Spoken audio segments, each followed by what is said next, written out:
Welcome back. This is John Locke, and today I'm answering a great question. And this one is, does links from a Wikipedia article help your EAT? And specifically, that is the expertise, authority, and trustworthiness that is mentioned in the Quality Search Rater Guidelines.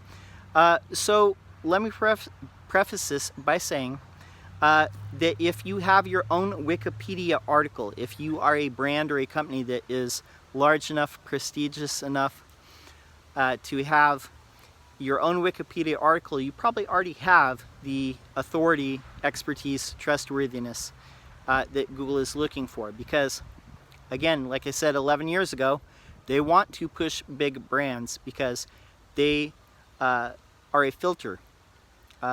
They want to push established brands, and those are always going to get a bump in search.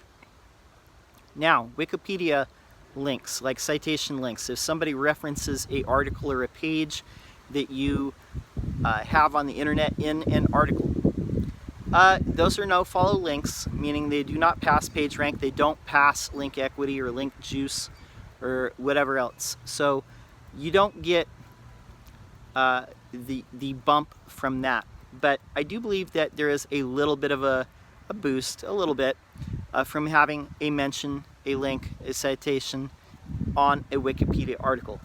The root of this question, the root of any question that comes around to this, does a Wikipedia link boost your EAT, is really, will this help me rank higher in Google?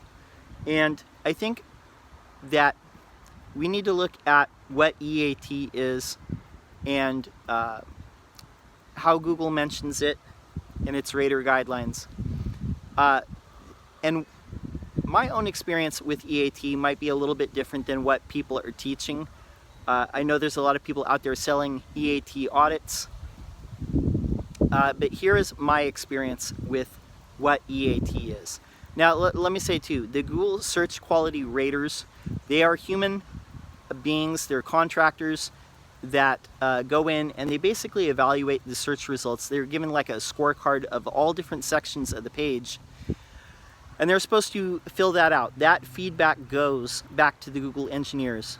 Now, it doesn't directly affect search rankings, but think of the Search Quality Rater Guidelines as where Google wants the algorithm to go. Not where the algorithm is, but where they want it to go. So if you see things in there, it doesn't mean that they're part of the algorithm. It means that that's where Google would like it to go. They would like to give people things that human beings would choose. But it still has a little ways to go. So EAT, expertise. What a lot of people are teaching about expertise is that if you're an expert in your field, if you are a person with a lot of accumulated knowledge, like a professor or a medical doctor or something like that, and you're writing about your given field, then that should in theory boost that page. That page should rank high because you're an expert. That is what a lot of people are teaching about expertise. But what I have noticed is it has a lot more to do with the track record of that website. And that means if that website is already been established in Google as a place where people can source information on a given subject in a given category and get good results, then even an average writer, a person without credentials, without a PhD, without a book deal, can write on that site and it's going to rank well.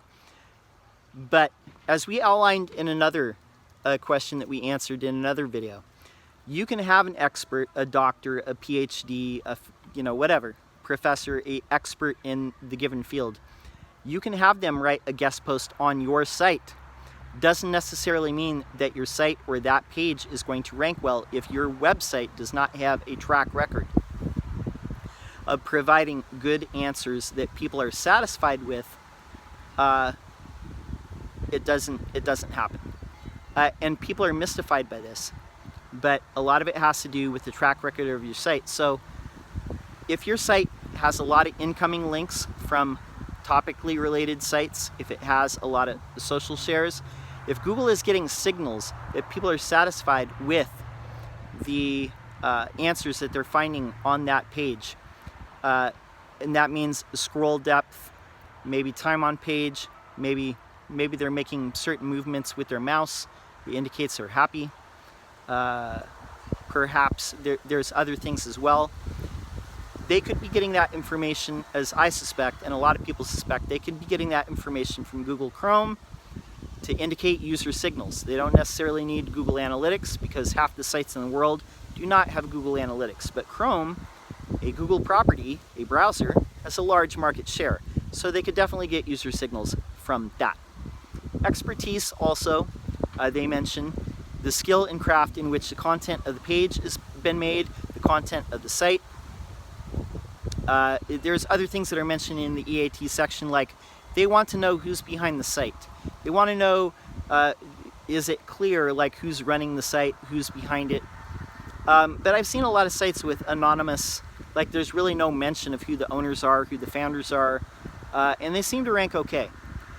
So I don't know that that is graded the same way in every category.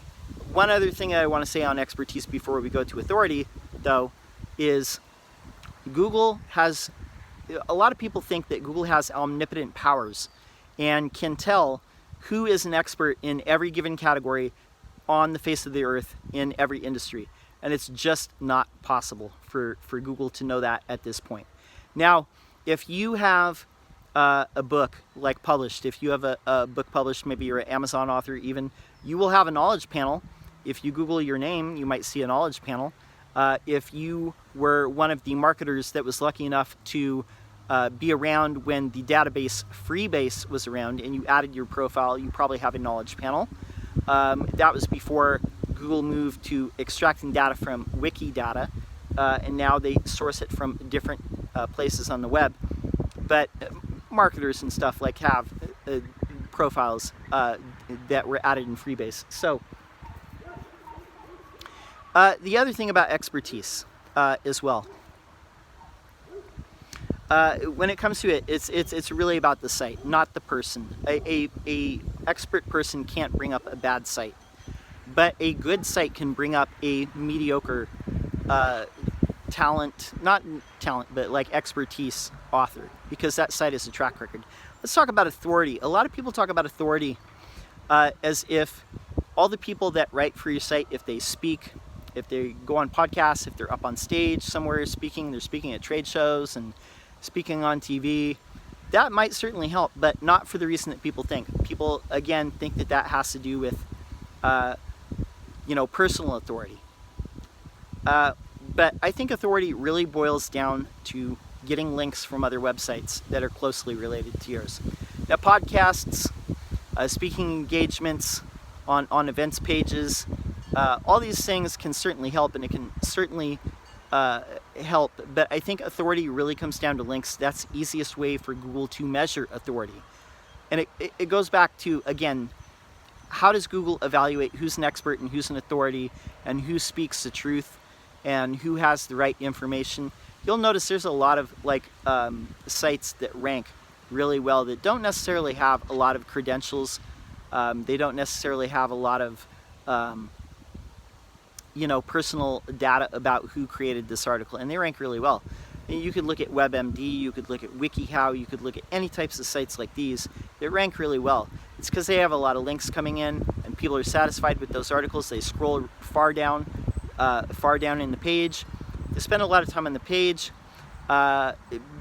Basically, they have a lot of links. People are satisfied with them. There's a quality of content to where people are generally satisfied with that. I think authority has a lot more to do with that than what a lot of people are saying. Now, a lot of people say be sure to have trust symbols on your site. We're going to talk about trust now, trustworthiness.